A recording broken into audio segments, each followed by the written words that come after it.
नमस्कार। कभी सोचा है कि क्या कोई एक अधिकार इतना पावरफुल हो सकता है कि वो पूरे देश की तरक्की के आड़े आ जाए? सुनने में अजीब लगता है ना? पर आज हम भारतीय संविधान की एक ऐसी ही बड़ी ही दिलचस्प कहानी को समझने वाले हैं। ये कहानी है संपत्ति के अधिकार की। हम देखेंगे कि कैसे एक फंडामेंटल राइट को बदलना पड़ा और ये हमें क्या सिखाता है कि कैसे देश की जरूरतें उसके सबसे अहम दस्तावेज यानी संविधान तक को बदल सकती हैं। तो इस पूरी कहानी को समझने के लिए ये रहा हमारा आज का रोड मैप। हम बिल्कुल शुरुआत से शुरू करेंगे, जब ये अधिकार पत्थर की लकीर जैसा था। फिर देखेंगे कि ये एक बड़ी मुश्किल कैसे बना और आखिर में जानेंगे कि इस पूरी कॉन्स्टिट्यूशनल खींचतान का अंजाम क्या हुआ। तो चलिए कहानी शुरू करते हैं। चलते हैं सीधे साल 1950 में। भारत का संविधान अभी अभी लागू हुआ है और उस समय हमारे संविधान बनाने वालों ने संपत्ति के अधिकार को एक बहुत ही पावरफुल स्टेटस दिया था।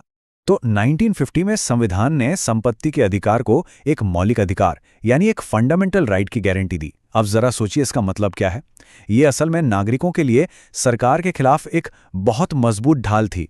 मतलब सरकार ऐसे ही किसी की भी जमीन या प्रॉपर्टी नहीं छीन सकती थी। और हाँ, अगर पब्लिक इंटरेस्ट में जमीन लेनी भी पड़े तो उसका सही मुआवजा देना ही पड़ेगा, कोई दूसरा ऑप्शन नहीं था। और इसकी ताकत का अंदाजा आप इस बात से लगाइए कि इसे संविधान के पार्ट 3 में जगह दी गई थी, मतलब फंडामेंटल राइट्स के चैप्टर में। और तो और इसे आर्टिकल 31 और आर्टिकल 19(1)(f) से डबल प्रोटेक्शन मिली हुई थी। इसका सीधा सा मतलब ये था कि अगर सरकार ने इस अधिकार से जरा भी छेड़छाड़ की तो कोई भी सीधा कोर्ट का दरवाजा खटखटा सकता था। लेकिन कहानी में ट्विस्ट यहीं से शुरू होता है।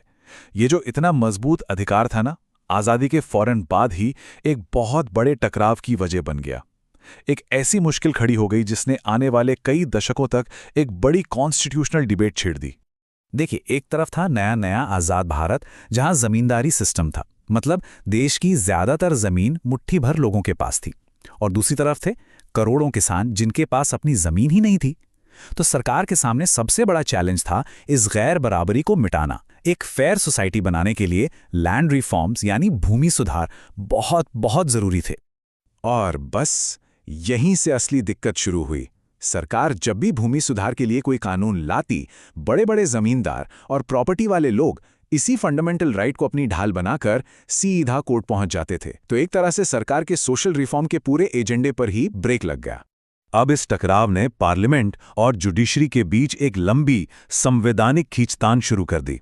तो चलिए देखते हैं कि इस लड़ाई में पार्लियामेंट ने अपना पलड़ा भारी करने के लिए क्या-क्या कदम उठाए। तो सरकार ने क्या किया, उन्होंने एक के बाद एक संविधान में ही बदलाव करने शुरू कर दिए।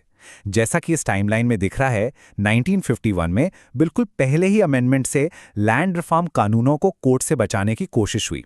फिर 1955 में मुआवजे वाले मामले पर कोर्ट की पावर को और कम किया गया। और फिर 1971 में तो एक बहुत ही बड़ा दाव खेला गया। कॉम्पेंसेशन शब्द को हटाकर अमाउंट कर दिया गया। इसका मतलब ये था कि अब सरकार तय करेगी कि कितना पैसा देना है, मार्केट वैल्यू देना जरूरी नहीं। तो अब देख रहे हैं धीरे धीरे एक एक करके इस फंडामेंटल राइट की ताकत को कम किया जा रहा था। तो ये जो दशकों से खींचतान चल रही थी, इसका क्लाइमैक्स आया आखिरकार 1978 में। एक ऐसा डिसाइसिव अमेंडमेंट आया जिसने इस पूरी कहानी को एक ड्रामेटिक मोड़ दे दिया। ये साल जरूर याद रखिएगा, 1978। इंडियन कॉन्स्टिट्यूशन की हिस्ट्री में और खास तौर पर राइट टू प्रॉपर्टी की कहानी में ये साल एक टर्निंग पॉइंट था। तो हुआ ये कि 44th अमेंडमेंट ने एक ही झटके में पूरा खेल ही बदल दिया। इसने आर्टिकल 31 और 19(1)(f) दोनों को फंडामेंटल राइट्स की लिस्ट से ही बाहर कर दिया। मतलब राइट टू प्रॉपर्टी अब एक फंडामेंटल राइट था ही नहीं। इसकी जगह पर संविधान में एक नया आर्टिकल जोड़ा गया, आर्टिकल 300A। तो इस सब का निचोड़ क्या है, ये सबसे जरूरी बात है। 1978 से पहले राइट टू प्रॉपर्टी एक मौलिक अधिकार था। 1978 के बाद यह बन गया एक कानूनी अधिकार, अ लीगल राइट। ध्यान दीजिए, इसे संविधान से पूरी तरह हटाया नहीं गया, बस इसे पार्ट 3 यानी फंडामेंटल राइट्स के चैप्टर से उठाकर पार्ट 12 में शिफ्ट कर दिया गया। आसान भाषा में कहें तो इसे खत्म नहीं किया, बस इसका स्टेटस डाउनग्रेड कर दिया। अच्छा, तो इस बड़े बदलाव के बाद आज क्या स्टेटस है राइट टू प्रॉपर्टी का? इसको लेकर ना अक्सर लोगों में थोड़ा कंफ्यूजन रहता है। तो चलिए आज इसे क्लियर कर ही लेते हैं। एक सवाल जो अक्सर दिमाग में आता है वो ये है कि क्या आर्टिकल 31 को पूरी तरह से ही संविधान से हटा दिया गया है? और मजे की बात यह है कि इसका जवाब है नहीं। यही कहानी में एक और दिलचस्प मोड़ है। देखिए, जो मेन फंडामेंटल राइट था उसे तो हटा दिया, लेकिन लैंड रिफॉर्म लॉज को बचाने के लिए जो स्पेशल कवच बनाए गए थे, यानी आर्टिकल 31A, 31B और 31C, वो आज भी संविधान में मौजूद हैं। तो आज की तारीख में जो कानून लागू होता है वो है आर्टिकल 300A।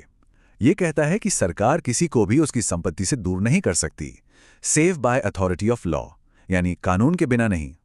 मतलब सरकार अब भी पब्लिक इंटरेस्ट के लिए प्रॉपर्टी एक्वायर कर सकती है, लेकिन अपनी मनमर्जी से नहीं। उसके लिए एक प्रॉपर लीगल प्रोसीजर फॉलो करना होगा, एक वैलिड कानून होना चाहिए। तो अब ये एक फंडामेंटल राइट तो नहीं है, पर हाँ, एक जरूरी लीगल राइट जरूर है। राइट टू प्रॉपर्टी की ये पूरी कहानी, ये पूरा सफ़र हमें एक बहुत बड़ी सीख देता है। वो ये कि संविधान कोई पत्थर पर लिखी हुई लकीर नहीं है। ये एक लिविंग डॉक्यूमेंट है, एक जीवंत दस्तावेज है जो देश की बदलती ज़रूरतों और गोल्स के हिसाब से खुद को ढालता है, इवॉल्व होता है। और जाते जाते ये पूरी कहानी हम एक बहुत गहरे सवाल के साथ छोड़ जाती है कि जब किसी एक व्यक्ति के अधिकार पूरे समाज या देश की भलाई के आड़े आएं, तो इन दोनों के बीच वो सही बैलेंस कहाँ और कैसे बनाया जाए। ये एक ऐसा सवाल है जिस पर बहस आज भी जारी है।